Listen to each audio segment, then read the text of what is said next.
आपको अंदाजा होगा कि कितनी बड़ी नेमत है औलाद। तो औलाद जब नेमत है तो उनके संवारने और बनाने का कितना हुक्म अल्लाह ताला ने किया होगा। औलाद होने पे हजरत इब्राहिम अलैहिस्सलाम ने जिस अंदाज में अल्लाह का शुक्र अदा किया उसको कुरान का हिस्सा बना दिया गया। अल्हम्दुलिल्लाहिल्लज़ी वहब ली अलल किबरी इस्माईल व इसहाक इन्न रब्बी लसमीउद दुआ। लगता है इस जुमले से कि हजरत इब्राहिम अपने लिए हमेशा औलाद की दुआ करते रहे, लेकिन अल्लाह ताला ने बुढ़ापे में औलाद की बशारत दी और बुढ़ापे में औलाद हुई, जिस पर अल्लाह ताला का शुक्र किया हजरत इब्राहिम अलैहिस्सलाम ने। लेकिन सिर्फ औलाद होने पे शुक्र नहीं अदा किया बल्कि औलाद के नेक होने पे शुक्र अदा किया। और हजरत इब्राहिम ने फरमाया कि उस अल्लाह की सारी तारीफ है जिसने मुझे हजरत इस्माईल और इसहाक जैसी औलाद अता फरमाई। लिहाजा हम सब इस बात को ज़हन में रखें कि हमारी औलाद हमारे लिए अल्लाह की बहुत बड़ी नेमत है, लेकिन ये नेमत उस वक्त है जब ये औलाद साले हो, नेक हो, फरमाबरदार हो, आपकी इताअत गुजार हो। उसके लिए आपको शादी से पहले ही मेहनत करनी पड़ेगी। आप कहते हैं कि बड़ी कोशिश करता हूँ, मकतब में जाके दे आता हूँ, मदरसा अशरफुल में जाके बैठला देता हूँ, हमारा बच्चा पढ़ता नहीं है, हमारा बच्चा हाथ से निकल गया, बेकाबू हो गया, सारी शिकायतें हैं। बल्कि आजकल तो सबसे ज्यादा शिकायत औलाद की ये है कि किसी के कहने में नहीं है, हमारी औलाद नशा लेती है, हमारी औलाद दूसरों की सोहबत में चली गई है। ये शिकायतें हम सब की और बहुत ही ज्यादा। तो इन्हीं शिकायतों को दूर करने के लिए अल्लाह ने बहुत बड़ी नेमत की शक्ल में हमको ये मदारिस दी है जिसकी हम कदर नहीं करते। मैं कोई किसी को खुश करने वाली बात करने वाला हूँ नहीं, एकदम आप यकीन रखिए। मैं इसलिए यहाँ पर कुर्सी पे बैठाया गया हूँ कि मैं अल्लाह और अल्लाह के रसूल की नुमाइंदगी करूँ। मेरी जिम्मेदारी है कि वही बात बताऊं जो अल्लाह ने बताई। हजरात, हम लोग हक अदा नहीं करते, चाहे हम असातिज़ा हो, चाहे हम मुंतज़िमा हो। जो हक अदा करना चाहिए, जितनी बड़ी हमें जिम्मेदारी मिली है, उन जिम्मेदारियों को हम नहीं निभाते। संजीदा होकर के कोशिश हमें सोचना है। हम वालिदैन हैं, हम अपनी औलाद की तालीम और तरबियत के लिए जो कोशिश करनी चाहिए वो नहीं करते, बिल्कुल नहीं करते। लिहाजा हम सबको संजीदा होकर के कोशिश करना और सोचना है कि हमारी औलाद कैसे बने और बिगाड़ से कैसे बचे, औलाद के लिए हम क्या इंतजाम करें। हजरत ज़करिया अलैहिस्सलाम, कुरान में इनका जिक्र है। हजरत मरियम की वालदा ने हजरत इमरान की बीवी ने मन्नत मान लिया था, कुरान में इसका जिक्र है। और अल्हम्दुलिल्लाह सब तालीम याफ्ता पढ़े लिखे लोग हैं, कुरान तो पढ़ते ही हैं। हज़रत ज़करिया अलैहिस्सलाम ये बैतुल मुक़द्दस के खादिम थे और हजरत इमरान उसके इमाम थे। उनकी बीवी ने मन्नत मान लिया कि अल्लाह मुझे नेक औलाद दीजिए, मैं उनको बैतुल मुक़द्दस के लिए खास कर दूंगी। यह हजरत इमरान की बीवी ने मन्नत माना। मन्नत मानने का सिलसिला हमेशा रहा। हजरत आयशा ने भी मन्नत माना, हर जमाने में मन्नत मानी गई। लेकिन मन्नत के अंदर भी दर्जात हैं। किस चीज की हम मन्नत मान सकते हैं, किन चीजों की हम मन्नत नहीं मान सकते हैं, किन चीजों की मन्नत मानने पे उसकी अदायगी वाजिब है, किसकी मन्नत हम मान लेंगे तो उसकी अदायगी वाजिब नहीं है। हमारे इलाके में कुछ लोग मन्नत मान लेते हैं कि हम ताजिया बनाएंगे। इस मन्नत का पूरी करना तो दूर की बात है, बल्कि इस मन्नत को नाफिज करना ये गुनाह है। इस तरह की मन्नत मानना भी सही नहीं है।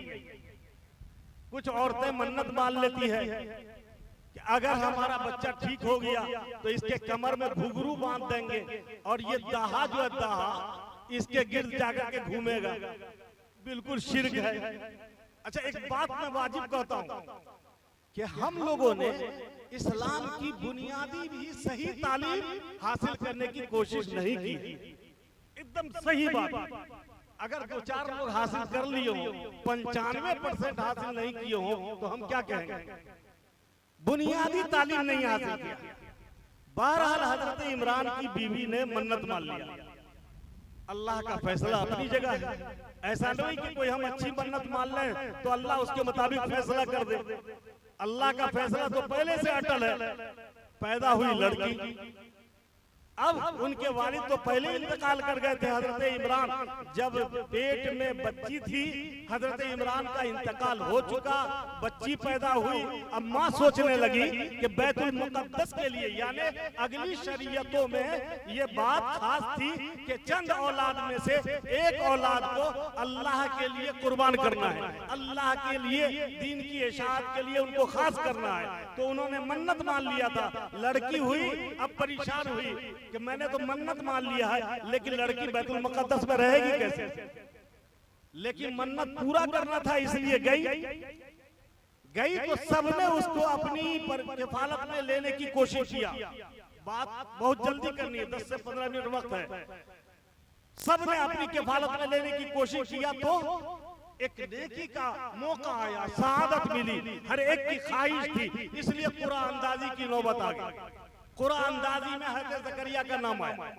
हज़रत ज़करिया ने उनको अपनी परवरिश में जब लिया तो बच्ची को मुकफ्फल कर देते, यानी कमरे में रख के ताला बंद कर देते, और फिर जब बच्ची की देख रेख के लिए आते तो ताला खोलते। जब कमरे का ताला खोलते तो अनवा अक़साम के फल फ्रूट को देखते, खाने को देखते, हैरत होती कि आखिर ये अनवा अक़साम के फल फ्रूट कहाँ से आ गए। यहाँ तक के बेमौसम भी फल दिखाई देने लगा तो कहा अन्ना लगे हाजा, ए बच्ची तुम्हारे पास ये फल आया कहाँ से? लेकिन ये अल्लाह की अजीब बंदी थी, इन्हीं के जरिए हज़रत ईसा अलैहिस्सलाम को पैदा होना था। मैं जो कहना चाहता हूँ वो बात समझिए। हजरत ज़करिया अलैहिस्सलाम ने जब देखा कि अल्लाह ताला कादिर है, बगैर मौसम के भी फल देते हैं, मुकफ्फल कमरा में लाके अनवा अक़साम का खाना रखवा देते हैं, तो उस अल्लाह से मैं बुढ़ापे में अगर औलाद मांगूं तो अल्लाह जरूर देगा। तो हजरत ज़करिया अलैहिस्सलाम ने औलाद तलब किया। अल्लाह ताला ने उनको एक लड़का देने की बशारत दी, जिनका नाम यहया अलैहिस्सलाम रखा गया। कहना ये चाहता हूं कि हर एक की निगाह में औलाद बहुत बड़ी नेमत है, लेकिन ये नेमत कब है? जब वो तरबियत याफ्ता, जब वो तालीम याफ्ता, अल्लाह से जुड़ा हुआ हो, बंदगी करने वाला हो, माँ बाप की खिदमत करने वाला हो। और अगर औलाद नाफरमान हो गई तो कसम खुदा की वो जहन्नम के दहकते हुए आग की तरह आपके लिए बेचैनी का बाइस, वही औलाद आपको जहन्नम में भी ले जाएगी। जो औलाद बिगड़ चुकी है, आपके माहौल को, आपके घर के माहौल को बर्बाद करती है। लिहाजा आपको कोशिश करना है, संजीदा कोशिश, अपनी औलाद की तालीम और तरबियत के लिहाज से, और उसमें साथ साथ ये कोशिश करनी है कि वक्त का जो चैलेंज है, वक्त का जो तकाजा है, उस तकाजे के मुताबिक अपनी औलाद को तैयार करें। माशाअल्लाह 67 की तादाद में ये हुफ़ाज़ किराम तैयार हुए हैं। इतना तो यकीन है ना कि ये बच्चे जब कुरान को लोड किए हुए, इनकी मेमोरी में पूरा कुरान है, तो कुरान को लोड किए हुए हैं, तो इस सीने पे जंग नहीं आएगा, ये नशा के करीब नहीं जाएंगे, ये बहुत सारी गलतियों से और गुनाह से इसलिए बच जाएंगे कि इनका अंदर से दिल बोलेगा कि मैं कुरान का हाफिज हूं। लेकिन इनकी निगरानी इसके बाद भी करनी होगी। इसकी बाद और भी तालीम, कुरान के अल्फाज को रख लिया है, लेकिन कुरान हमसे क्या कह रहा है, हमारी जिंदगी में कुरान का क्या मुतालबा है, ये तो उस वक्त समझ में आएगा जबकि कुरान फहमी की सलाहियत इनके अंदर हो जाए। इसके लिए हमें कोशिश करनी होगी और इनकी तालीम को आगे बढ़ाना होगा। देखिए, दुनिया में 2 हरीस ऐसे हैं कि कभी आसूदा नहीं होते, और ये मैं नहीं कह रहा हूं, हुजूर कह रहे हैं, मनहूमान ला यशबान। 2 हरीस ऐसे हैं कि कभी आसूदा नहीं होते। मनहूमुन इल्म ला यशबाहु मिन, एक तो इल्म का हरीस कभी आसूदा नहीं होता, जितना उसका इल्म, अगर उसकी नीयत सच्ची है तो जितना इल्म उसका बढ़ेगा उतनी ख्वाहिश बढ़ेगी। उतनी ख्वाहिश बढ़ेगी। और एक मनहूम दुनिया का हरीस कभी उसका पेट नहीं भरता, ला यशबअ मिनहा, दुनिया से कभी आसूदा नहीं होता। तो दुनिया तो आप छोड़ के जाएंगे। और आपने सुन लिया हुजूर का फरमान कि अगर दुनिया का हिर्स है तो आपका पेट भरेगा नहीं, लिहाजा दुनिया के पीछे ज्यादा मत जाइए। जरूरत के वक्त दुनिया मिल जाए इसकी दुआ कीजिए, लेकिन इल्म का हरीस बन के अपने बच्चों को भी हरीस बनाइए। और एक माहौल हो, बहुत बड़ी आबादी है अल्हम्दुलिल्लाह परसोनी, इसके बड़े खिदमात है, इसका बड़ा नाम है और बड़ा चर्चा है अल्हम्दुलिल्लाह। लिहाजा इस आबादी में एक माहौल बने सीखने का, सिखाने का, आगे बढ़ने का। हमें सर्वे करना हो।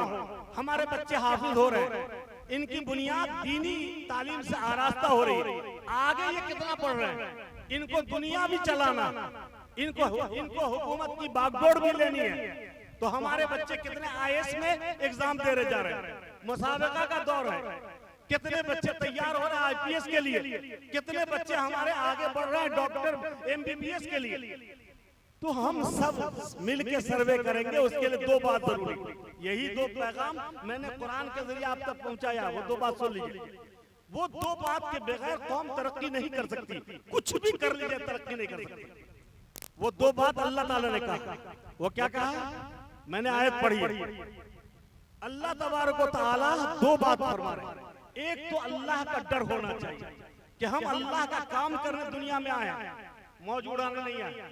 या अय्युहल्लज़ीना आमनुत्तकुल्लाह वक़ूलू, या अय्युहल्लज़ीना आमनुत्तकुल्लाह, ए लोगों अल्लाह से डरो और उस वक्त तक नहीं मरो जब तक कि अल्लाह तुमसे राजी न हो जाए, खुश न हो जाए। तो एक काम तो हमको ये करना है कि अल्लाह से जुड़ना है, अल्लाह की मखलूक को अल्लाह से जोड़ना है। और अल्लाह से जोड़ने के लिए सबसे मजबूत और बेहतरीन जरिया ये इल्म है, ये कुरान मुकद्दस है, इल्म का सरचश्मा कुरान है। तो इसके जरिए हम अल्लाह से जुड़ेंगे अपने और अल्लाह के बंदों को जोड़ेंगे। पहला एक काम ये। और दूसरा, अल्लाह तबारक व तआला ने फरमाया कि ये कुरान जिसके जरिए कौम तरक्की करेगी और कौम जो है कमाल को पहुंचेगी। और दूसरा है आपस का इत्तेहाद, जुड़ना है, लेकिन जुड़ने में सबको एक दूसरे का साथ देना। राय अलग हो सकती है, मिजाज अलग हो सकता है, बात अलग हो सकती है, लेकिन इस बात में तो हम सब लोग मुत्तफिक हैं कि हम सब लोगों को इल्म हासिल करना चाहिए, हम सब लोगों को अच्छा बनने के लिए हरकत करनी चाहिए। देखिए, बगैर हरकत के और बगैर मुजाहिदे के तो दुनिया की मामूली चीज नहीं मिलती, इल्म कैसे मिलेगा? अल्लाह के खजाने में बड़ी नेमतों में से ईमान के बाद सबसे बड़ी नेमत इल्म है। ये बगैर मेहनत के इल्म कैसे मिलेगा? बहुत मुश्किल है। अच्छा, उसी इल्म की कदर है अल्लाह के यहाँ जिस इल्म के साथ अमल पाया जाए। वरना स्कूल में पढ़ने वालों को आलिम क्यों नहीं कहते, कॉलेज में पढ़ने वाले को आलिम क्यों नहीं कहते, डॉक्टर साहब कहते हैं, इंजीनियर साहब कहते हैं, और ग्रेजुएशन करने वाले को ग्रेजुएशन करने वाला कहते हैं, BA कहते हैं, MA कहते हैं, आलिम क्यों नहीं कहते? मैं आपको समझा देता हूं और आप किताबों को देख करके समझ लीजिए कि आपको जिस इल्म की दावत दी जा रही है ना, इल्म दीन, इस इल्म दीन के साथ अमल जरूरी है। इसलिए इस इल्म के जानने वाले को आलिम कहते हैं कि ये बगैर अमल के ये इल्म, इसका एतबार ही नहीं। लिहाजा मैं अपने हुफ्फाज से, अपने भाइयों से, अपने उलमा से कहता हूँ कि भाई मेरे, हम अल्लाह के यहाँ ज्यादा जवाबदेह हैं। अल्लाह तबारक व तआला ने अपने खजाने की बेशकीमत चीज हमें अता फरमाई है, इल्म। लिहाजा हमें चाहिए कि हम अल्लाह तबारक व तआला ने जो इल्म दिया है उसको पहले अपनी जात पे नाफिज करें। हम अपनी जात पे नाफिज करेंगे, लोग ये समझेंगे वाकई इल्म की जरूरत है, इल्म पर अमल करने की जरूरत है, तब लोग भी उसकी जानिब मुतवज्जह होंगे। इसलिए दरखास्त है आपसे दरखास्त है, एक तो अल्लाह का डर पैदा कीजिए, अल्लाह का खौफ पैदा कीजिए। आए ओहदेदार का डर है, फला साहब का डर है, अल्लाह का डर है ही नहीं। जिसकी चलाई हुई हवा से हर वक्त सांस लेते हैं, हवा वो रोक दे तो हमारी सांस रुक जाएगी। हारून रशीद हारून रशीद बादशाह, हारून रशीद बादशाह, आप बहुत नाम सुने उनका। दुनिया की 60% आबादी पे उनकी हुकूमत थी और उनके पास एक बहलोल आता, बहलोल दाना, जिसका उनका भी नाम सुने हैं, बहलोल दाना। बहलोल दाना ने हारून रशीद से कहा कि अगर तुम्हारा बौलो बराज बंद हो जाए, यानी पेशाब का आना बंद हो जाए और जो गलाजत है उसका निकलना बंद हो जाए और तुम बेचैन हो जाओ, 2 रोज 4 रोज कोई दवा ना काम करे, तुमको नींद भी नहीं आ रही है और तुम बेचैन हो, तो ऐसी सूरत में तुम क्या करोगे? अगर तुम्हारे मुल्क में सिर्फ एक ही डॉक्टर हो जो तुम्हारा इलाज कर सकता है, तुम क्या करोगे? बादशाह ने कहा जो कुछ मुझे कीमत अदा करनी पड़े मैं उसी डॉक्टर से इलाज करूंगा, कराऊंगा जो मेरा इलाज कर दे। चुनांचे उसको अगर बुलाया जाए और वो कहे कि पूरी दुनिया में कोई डॉक्टर नहीं है जो तुम्हारा इलाज करेगा, लेकिन मेरे पास वो दवा है जिससे तुम्हारा इलाज हो जाएगा, बताओ इलाज कराओगे? क्या इलाज कराएंगे? का इलाज कराओगे तो तुम्हारी हुकूमत का आधा हिस्सा उसकी कीमत है, उसकी फीस है, तुम इलाज कराओगे? बादशाह कहा कि मैं तो कह दूंगा कि फौरन मेरा इलाज करो, नींद नहीं आ रही है, बेचैनी है, लिहाजा मेरा इलाज करो, मैंने हुकूमत का आधा हिस्सा दे दिया। ठीक है, उसके बाद पेशाब आने लगे, गिलाजत निकलने लगे।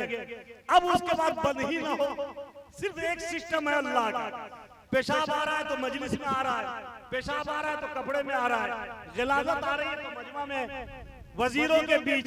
ये बादशाह तो तख्त पे नहीं जा पाओगे तुम बताओ ऐसी हालत में क्या करोगे? तुम्हारा बदन बदबूदार रहे, किसी वक्त तुमको गिलाजत से छुट्टी ना हो, ऐसे वक्त में अगर तुमसे कहा जाए कि पूरी दुनिया में कोई इसका तबीब नहीं है, वो एक ही तबीब है जो तुम्हारा इलाज कर सकता है, क्या तुम उसको बुलाओगे? कहाँ बुलाएंगे? कहा लेकिन उसकी कीमत और उसकी फीस तो बहुत ज्यादा है। कहा बुलाओ भाई, जान तो बचे, जब मैं रह ही नहीं पाऊंगा, मैं मजलिस में नहीं जाऊंगा, हुकूमत के काम को अंजाम नहीं दूंगा, अहकामात सादिर नहीं करूंगा, मैं रह के क्या करूंगा? वो तबीब आता है और कहता है कि मेरे ही पास सिर्फ इलाज है, लेकिन उसकी फीस तुम्हारी हुकूमत का निस्फ हिस्सा है, तो तुम्हारी पूरी हुकूमत चली गई। वो तबीब तो सिर्फ अल्लाह की जात है। अब सोचिए कि अगर हमारी जिंदगी में अल्लाह तबारक व तआला का ये हुक्म नाफिज ना हो कि वक्त से हमारे अंदर की गिलाजत निकल रही हो, हमारे अंदर का पेशाब निकल रहा हो और वक्त से वो रुक जाए, अगर यही सिस्टम गड़बड़ हो जाए तो खुदा की कसम आप क्या करेंगे? क्या करेंगे आप? इसलिए मैं कहता हूँ कि कुछ भी मिले वो अल्लाह का दिया हुआ है, शुक्र अल्लाह का अदा कीजिए। काम जितना भी किया नहीं किया, हकीकत यह है कि नहीं किया। हर आदमी जिंदगी गुजारता है, बस एक ही काम करना है, या तो जीना है या मरना है जी। और रह गई बात बहस क्या रंजो गम की, वो फकत वक्त का गुजरना है, तकलीफ में गुजरे या आराम में गुजरे, वक्त गुजरना है, आप मंजिल पे पहुंचेंगे, अल्लाह के पास जाएंगे। वाकई आप अल्लाह का बंदा बन के चले गए और अल्लाह के बंदों को अल्लाह की किताब से जोड़ के चले गए, तो अल्लाह के यहाँ आप काबिल मुबारकबाद हैं। आपका दुनिया में आना मुबारक हुआ, आपका दुनिया में रहना मुबारक हुआ। तो हम हजरात मुंतजिमीन, हजरात असातिज़ा से दरखास्त करते हुए कि यहाँ सर्वे किया जाए, हम मुतमईन ना हो कि हम मदरसा चलाते हैं, घर घर जाकर के देखा जाए कौन सा बच्चा पढ़ता है, बच्चियां पढ़ती है। हमारी जमीयतुल उलमा कहती है सर्वे करो, अगर बच्चे स्कूल में जाते हैं तो 1 घंटा कम से कम कुरान के लिए लो, उनकी उर्दू तालीम के लिए लो, मदरसा के लोग इंतजाम करें। अगर वो सुबह से जाते हैं स्कूल में तो बाद नमाज मगरिब या बाद नमाज असर 1 घंटा वो मदरसे में जाए, मदरसे से गुजर करके जाएंगे तो ईमान की सलामती के साथ दुनिया के हर शोबे में काम करेंगे। और अगर वो उनके लिए आप नहीं इंतजाम करेंगे तो बच्चे तो होंगे, लेकिन हमारे होंगे या नहीं होंगे इसका पता नहीं है। अल्लाह तबारक व तआला हम सब के लिए इंतजाम फरमाए। बड़ी आबादी से आवाज उठेगी, पूरे इलाके में इसका चर्चा होगा, पूरे इलाके में इसकी रोशनी जाएगी और हजरत सेक्रेटरी साहब के सर पे ताज पहनाया जाएगा। आज तो माशाअल्लाह 67 जो हुफ़ाज़ इकराम तैयार हुए उनके सरों पे ताज रखा जाएगा, लेकिन मैदान हश्र में तो उनके वालिदैन के सर पे ताज रखा जाएगा, इनके असातिज़ा नवाजे जाएंगे, इनके मुंतज़िमा नवाजे जाएंगे। मेहनत आप करेंगे जरूर सिला मिलेगा। अल्लाह रब्बुल आलमीन जब तक हमको जिंदा रखे, आपको जिंदा रखे, ईमान और इस्लाम पे कायम रखे और दीन की खिदमत के लिए मेहनत करने वाला बनाए। व आखिर दावाना अल्हम्दुलिल्लाह।